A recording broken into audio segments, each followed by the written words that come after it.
Today on Capitol Hill, Senator Jacky Rosen doing what effective oversight looks like, zeroing in on the integrity of the Department of Defense at a moment when extremism, online influence, and political pressure are creating real, measurable risks inside our national security institutions. Was there a specific justification for General Hawk's dismissal? Ma'am, we all serve at the pleasure of the President, and the President deserves the type of commanders and advisors that he thinks will best equip him to accomplish the mission. Did you discuss General Hawk's dismissal with Laura Loomer prior to his removal? I don't discuss who I talk about anything with, but ultimately this is my decision, and he serves at the pleasure of the President, and that's why he's no longer there. So do you believe it's appropriate for any social media personality to influence personnel decisions in your department, yes or no? I believe your time is up, Senator. Oh, it is not up to you to tell me when my time is up. Well, the time And I am going to say, Senator. Mr. Secretary, you're either feckless or complicit. You're not in control of your department. You're just unserious. It is shocking. You're not combating anti-Semitism within your ranks. It's a dangerous and pivotal time in our nation's history. Thank you, Mr. Chairman. I yield back. And I don't appreciate the smirk, sir. You are the Secretary of Defense. Secretary Hegseth, would you agree that every senior official in the Department of Defense must reflect the values and conduct that our service members must uphold and our citizens expect? Senator, we want to uphold the highest possible standards. I'll take that for a yes.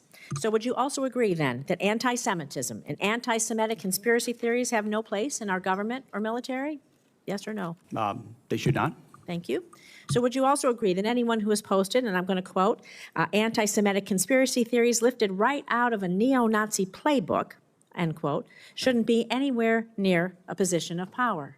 Yes or no? Believe the characterization of many officials in the news media. I would need to see precisely what's being characterized. But generally, would you not say that if generally we speaking, thought something sure. was coming out of a neo-Nazi playbook, it doesn't have any place in our Department of Defense?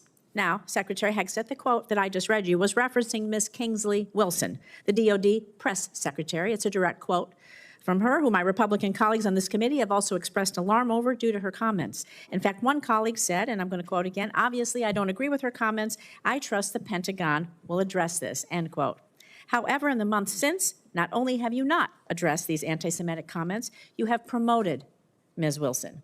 This seems to be at odds, honestly, with President Trump's commitment, very public commitment to combat anti-Semitism, which you just said you two agreed with. So, Secretary Hegseth, given the rise in anti-Semitic violence, hate crimes in our nation, and to show that the Trump administration, your administration, does have a zero-tolerance policy for anti-Semitism, will you dismiss Ms. Kingsley from her role as a U.S. military spokesperson today, yes or no? Again, that's why I referenced the context and characterization. Well, we'll send you the quote, I've worked sir. directly with her. She does a fantastic job, and there's any suggestion that I or her or others are party to anti-Semitism is a mischaracterization attempting to win political points. Sir, and I'm going to say Senator, that you're your attempting to lack win of an political points on the backs of mischaracterizing the statements of a member of my department, and I'm not going to stand for that. You are not a serious person. You are not serious about rooting out, fighting anti-Semitism within the ranks of our DOD. It's despicable. You ought to be ashamed of yourself. I'm going to move on to General Hawk. The sudden and inexplicable dismissal of General Hawk. He serves as both the director of the National Security Agency, commander of U.S. Cybercom. It's deeply concerning, raises significant questions about the decision-making process, its potential consequences. Public reports indicate that the removal of General Hawk, who has served his country proudly, has been influenced by social media influencer, a personality on social media, Laura Loomer, spreads conspiracy theories. She's been denounced even by Republicans. And the idea is that any leaders within our agencies responsible for our nation's security, somebody would be dismissed based on the advice of a social media influencer is alarming, to say the least. It's surely not how we should be running our military. So were you consulted regarding General Hawk's dismissal, yes or no? Well, Senator, I would not advise believing everything you read in the media. And I'm were you consulted on every single decision. Okay, I'm the so that's decision maker alarming. for the It's your department, and we all department, serve at the pleasure of the President, and So we have what the was your- prerogative to what make was those your decisions for What the was your best for the recommendation? country, Did and you we did personally that. approve Mr. Hawk's dismissal, yes or no? Anyone coming or going Personally at the approve Defense it. Department, especially at that level, would ultimately be a decision made by me, and I stand behind that. Did you personally relieve him? Did you personally relieve him? Yes or no? Anyone at that level You did, who is so that's a relieved yes. would be relieved by the Secretary of Defense. Was there a specific justification for General Hawk's dismissal? Her questioning wasn't about gotchas. It was about whether the people entrusted with running the Pentagon are actually upholding the values, standards, and safeguards Americans expect from the world's most powerful military. Senator Rosen starts with a straightforward baseline. Senior officials should reflect the values service members are sworn to defend. That shouldn't even be controversial.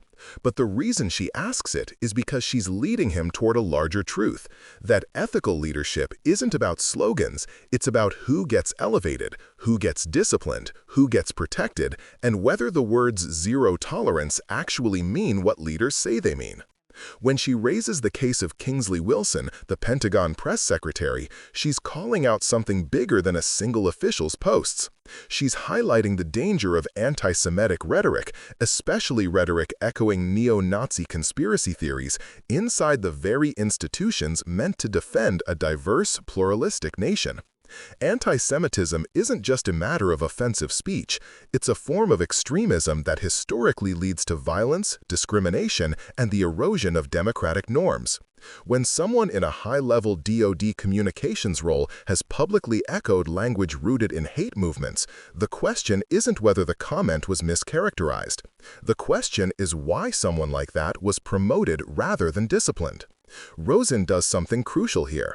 She forces Hegseth to confront the contradiction between the administration's loud claims of fighting anti-Semitism and its decisions behind closed doors. When his response is to accuse her of playing politics instead of affirming a simple moral line, it tells viewers something important about where the priorities really sit. But the most alarming moment comes when Rosen shifts to General Hawk's removal. A four-star general leading the NSA and U.S. Cyber Command is one of the most consequential roles in national security. Sudden, unexplained dismissals at that level are extraordinarily rare and usually signal a serious breach of conduct, a crisis of confidence, or a strategic shift. Yet here, the public recording suggests something almost unthinkable, that the decision may have been influenced by the commentary of a fringe social media figure known for conspiracy theories, disinformation, and extreme rhetoric, someone disavowed even by some Republicans. Rosen isn't repeating gossip, she's pointing out a systemic danger. When military personnel decisions become entangled with online influencers instead of being grounded in performance, qualifications, stability, and national security strategy, the integrity of the entire chain of command is at risk. Our defense system depends on apolitical leadership. It cannot survive decisions driven by social media outrage cycles or personal vendettas. Look closely at Hegseth's responses: vague, evasive, circular. He will not say why the general was removed. He will not say whether there was cause. He refuses to say whether he consulted extremist influencers, and instead falls back on the phrase "serves at the pleasure of the president." But democratic governance is not simply obedience to a president.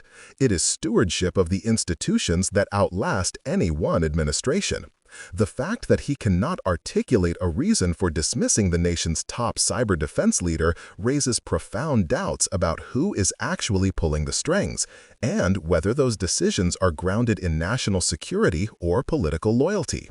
Rosen's final rebuke, "I don't appreciate the smirk," is more than emotional punctuation. It signals something many Americans feel, that leaders in positions of immense responsibility are treating matters of extremism, military integrity, and personnel stability like political theater. But for service members, for Jewish Americans facing rising threats, for intelligence professionals who depend on clear, apolitical leadership, and for a country that needs steady hands in a volatile world, this is not entertainment. It is the difference between a Defense Department that protects democracy and one that becomes a political tool. If you take anything away from this exchange, let it be this: democratic oversight only works when elected officials refuse to accept vague answers, refuse to normalize hate, and refuse to let national security be shaped by influencers, extremists, or backroom politics. Senator Rosen did what accountability demands. She asked the questions the public deserves answers to, even when those answers were dodged.